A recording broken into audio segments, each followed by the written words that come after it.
All right, guys, we're going to be making a scatter plot out of the data we've collected. And the scatter plot is a statistics plot.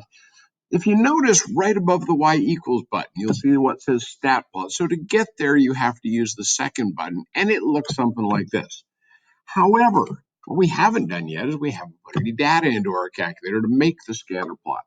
So we're going to go to the stat button, which is the second row down. It says stat in big square letters. It gives you this screen. You're going to press enter once you get to the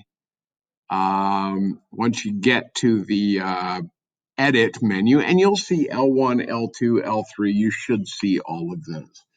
And what we're going to do is we're going to put our X values of our data in L1 and our Y values in L2. So all I do is I just start entering data. 8.1, enter. There's my first X value. The Y value that goes along with that, well, the 8.1 centimeter circle was 6.4 grams. Going to the second one, it was 7.4 centimeters across, and it weighed 5.3 grams. And you can go ahead and just put all your data right into that screen. So pause the video right now, enter your data, and we'll be back in just a second. Okay, so we're back. I've entered all my data. Hopefully you've entered all your data, including the last 0.00, which we had put on there. The next thing we have to do is choose a window. So I'm going to, again, pause the video, and I'm going to ask you to get into your teams and choose an appropriate window. All right, so what did you get? Let's pick somebody at random and ask them. And I agree that I went from -1 to 10 in the X direction, -1 so that the X-axis would show. And in the Y direction, I also went from -1. And again, I just decided to go to 10.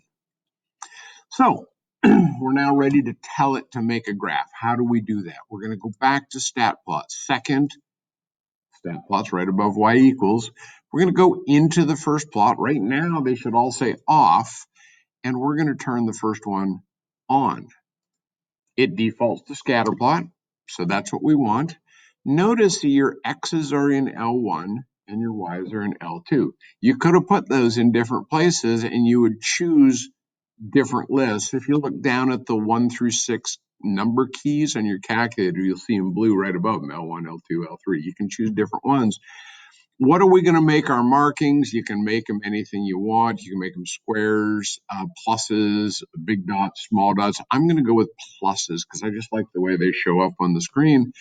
I've chosen my window. I've entered my data, and I'm going to push the graph button, and I now have a scatter plot. Any questions? Does anybody not have this graph or is getting an error?